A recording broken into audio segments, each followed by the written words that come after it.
Doutor João Leitão, obrigado por ter aceito esta conversa, uma conversa de amigos, para falarmos da região, para falarmos da Covilhã, para falarmos do futuro, para percebermos as vantagens e desvantagens desta região e o que podemos esperar.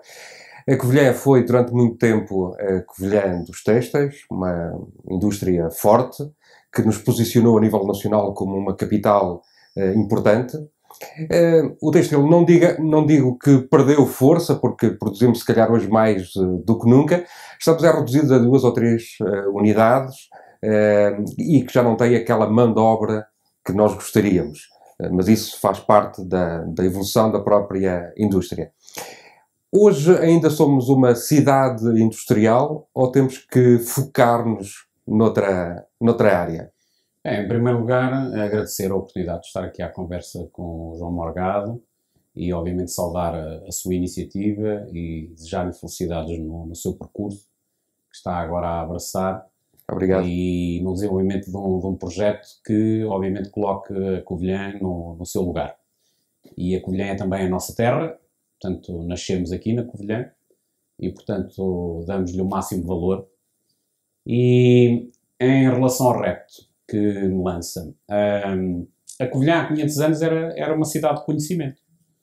Era uma cidade que deu à luz, por exemplo, Rui Faleiro, que teve um papel determinante naquilo que foi a construção de um conjunto de tecnologias que colocou Portugal na liderança do mundo. Portanto, se nós hoje revisitarmos a Covilhã industrial e a posicionarmos como uma cidade de conhecimento, mais do que uma cidade universitária. Porquê? É uma cidade de conhecimento porque tem uma universidade de referência internacional, reconhecida em diferentes rankings, jovem, pujante, aberta ao exterior, com capacidade de produção, com quase, eu diria, todas as valências científicas cobertas, pelo menos as mais importantes. Faltará o direito? Sim, faltará o direito, mas também é algo que pode ser construído, digamos assim. E é sem dúvida também uma cidade e uma área regional que comporta em si um conjunto acumulado de conhecimento, sobretudo no têxtil, mas também na área agrícola, que interessa reunir e revitalizar. Portanto, essa revitalização deve ser feita em conjunto com a Universidade. E devemos apostar fortemente em produtos inovadores, mas respeitando essa tradição. E, portanto, aquela tradição que eu colocava aqui de há 500 anos atrás, a cidade da Covilhã já ser uma cidade que produzia conhecimento, é uma tradição que tem que ter continuidade, mas tem que ir revisitar as atividades tradicionais que deram o nome à Covilhã, da cidade granja e da cidade industrial. Essa cidade granja e industrial hoje tem características diferentes, como o João referiu. São menos unidades. Essas unidades no têxtil não são tão intensivas na incorporação de trabalho, são mais intensivas na incorporação de capital e terão que ser tendencialmente mais intensivas na incorporação de conhecimento científico. E elas terão que trabalhar também com a universidade no encontro de novas soluções tecnológicas, não só nos têxteis, mas também na fertilização cruzada que possa ser feita com a área agroindustrial e, sobretudo, com a saúde e o bem-estar. Porque hoje os têxteis não são propriamente só produtos de moda, são também produtos de alta tecnologia, são produtos que tendencialmente são integráveis em soluções de tecnologias de saúde, passando por componentes de nanodimensão, mas também com órgãos que poderão substituir órgãos humanos usando novas fibras e novos materiais têxteis que a Universidade, hoje, com a sua capacidade científica nas áreas da biotecnologia, da bioengenharia, e volto a frisar esse aspecto que é diferenciador, na possibilidade de ligar isso a novas soluções de saúde e bem-estar, devem ser apostas que, em termos estratégicos, devem estar na base de um novo mapa, um novo roteiro para a necessidade de ter uma especialização regional que saiba capitalizar o conhecimento que existe na universidade e nas ligações que a universidade pode trazer à região, mas também sabe, de alguma forma, reunir aquilo que é o conhecimento acumulado que existe em setores tradicionais e também não esquecer a ligação a recursos endógenos que nós temos aqui, nomeadamente a possibilidade de termos aqui solos férteis que possam permitir a exploração de fruta, que é, de alguma forma, tem uma matriz identitária e só é possível produzir aqui na Cova da Beira, mas também a introdução de novas espécies, apostando em lógicas de biodiversidade e fazendo daquilo que no passado foi um elemento distintivo, nomeadamente a possibilidade de ter uma cidade grande e industrial e hoje de conhecimento em contexto de natura, porque, parecendo que não, nós temos aqui dois conglomerados, vamos chamar-lhe assim, montanhosos, portanto, a norte, a Serra da Estrela, e a sul, a Serra da Gardunha, que interessa capitalizar sobremaneira, já está algum trabalho feito, mas pode fazer-se melhor, designadamente com foco no turismo. O que me está a dizer é que a Covilhã sempre foi uma fonte de conhecimento. Ou seja, não é este conhecimento universitário de que falamos agora, mas já éramos pioneiros no desenvolvimento têxtil e na agricultura. Mas nessa altura o conhecimento estava muito centrado nas empresas, no privado. Cada empresa desenvolvia um pouco as suas técnicas, os seus produtos. Hoje, pela dimensão a que atingimos em termos de investigação, esse conhecimento passou muito para a esfera universitária, né? Uma esfera mais académica. Como é que nós fundimos esse conhecimento académico com as empresas que estão no terreno, que às vezes têm uma dificuldade financeira que não lhes permite apostar em investigação? Como é que nós fundimos esse conhecimento científico com a experiência empresarial? Bem, algo que a universidade, sob esse ponto de vista, também tem que abraçar como missão é desenvolver aqui um conjunto de iniciativas de inovação aberta. Quando diz que tem que abraçar, significa que ainda não está a ser feito esse, ou ainda não está na dimensão que devia, essa ligação? Algo está a ser feito e há, obviamente, sinais, iniciativas que foram desenvolvidas, nomeadamente a criação de conselhos consultivos, inclusive desta própria faculdade, envolvendo os principais empresários e dos setores mais representativos da região, mas é preciso ir mais longe. A própria universidade, portanto, participa no Parque Urbis, tem a sua incubadora especializada, o que é um elemento diferenciador, na área das tecnologias da saúde, mas é preciso ir mais longe neste sentido. É preciso perceber, efetivamente, quais são as necessidades em termos dessas empresas e ir a essas empresas e disponibilizar o portfólio de tecnologias, de patentes, de resultados de projetos de investigação que nós temos aqui nas diferentes áreas. Portanto, essa proatividade tem que ser acentuada. Mas também era importante que nós tivéssemos, digamos assim, interlocutores nas empresas que falassem a nossa linguagem. Porque isto parece um paradoxo, hoje é mais fácil estabelecer uma ligação com uma empresa localizada na Indonésia, ou provavelmente nos Estados Unidos ou na Alemanha, do que, por vezes, com empresas aqui localizadas. E isso tem a ver com o quê? Tem a ver com aquilo que eu chamo de falta de sincronia entre as áreas de investigação e de especialização da universidade e as áreas de especialização do tecido industrial.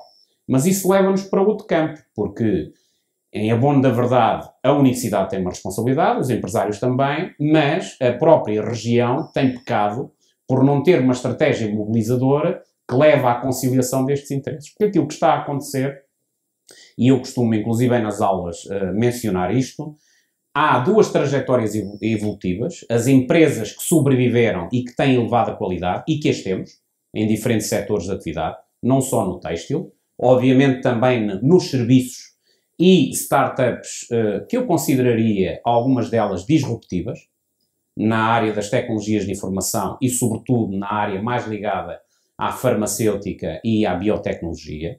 Portanto, nós temos aqui uma falta de sincronia entre o que são os avanços que acontecem dentro da universidade e os avanços que estão a acontecer no tecido empresarial, que existem.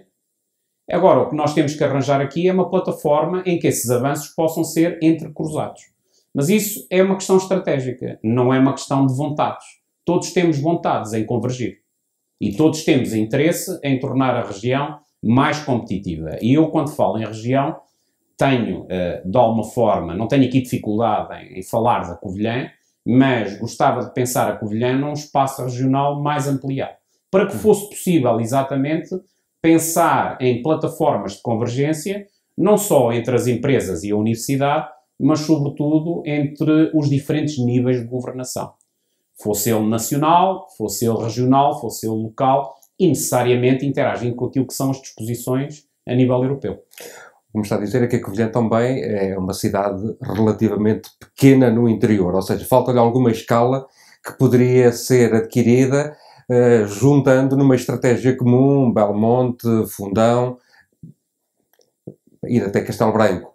Falta-nos massa crítica e há também, em termos históricos, aqui uma divisão, quer queiramos, quer não, temos que assumir.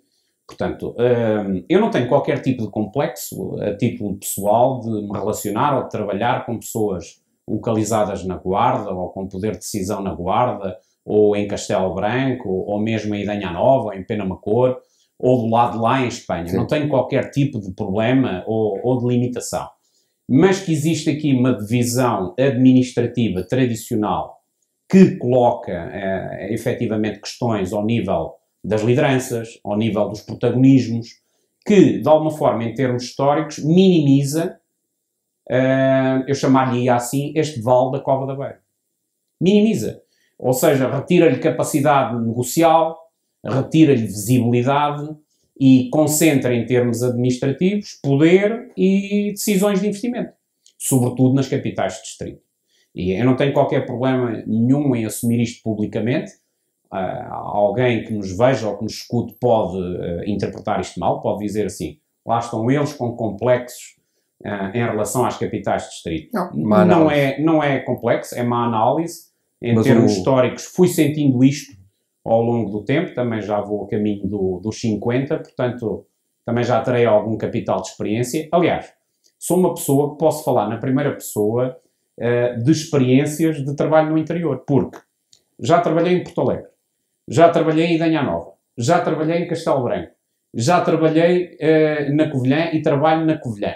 Portanto, tenho uma ampla experiência, isto nos últimos 22 anos, de percorrer o interior, com mais 2 experiências pelo meio de trabalho intensivo na capital.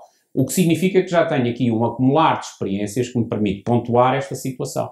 Há, de facto, uma desvantagem de concelhos como Norte para Sul, Belmonte, da Covilhã e do Fundão, em relação às 2 capitais de distrito.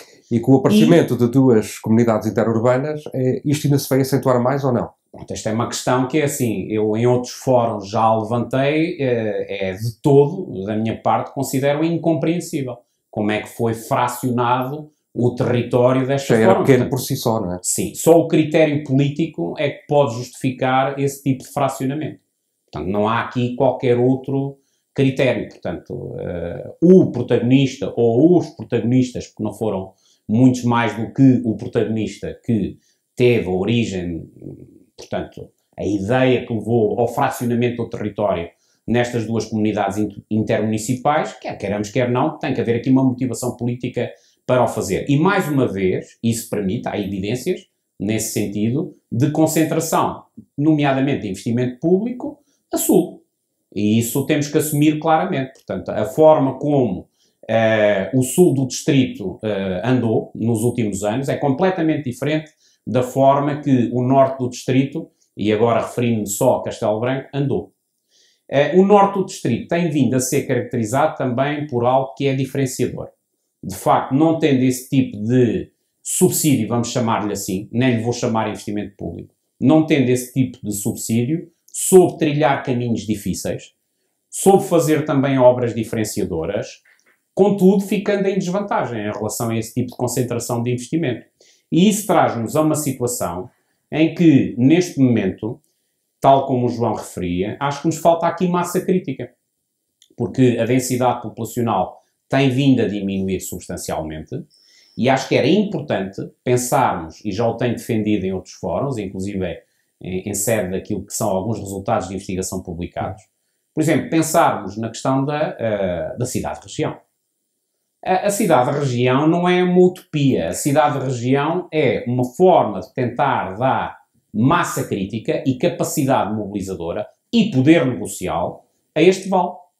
que é um vale que, quer queiramos, quer não, tem características diferenciadoras. Tem uma instituição de ensino superior com reconhecimento internacional.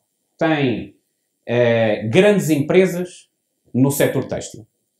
Tem também produtores e de forma crescente ligado a produções agroalimentares.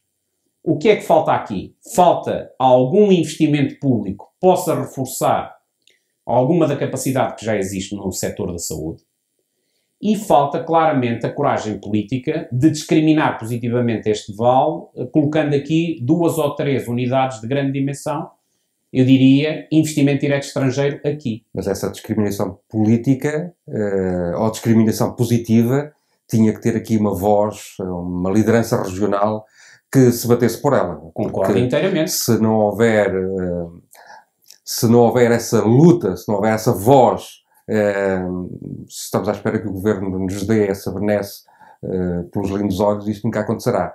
Bem, onde é que estão essas lideranças regionais? Nós temos aqui, se me permite o João, nós temos aqui um problema de dupla face. Vamos lá ver. O Governo não poderá, o Governo ou a equipa de gestão, vamos chamar-lhe assim, a equipa de gestão, o Executivo Nacional, responsável por tomar decisões, nunca nos irá discriminar positivamente se vier ao terreno e não encontrar essa voz uníssona.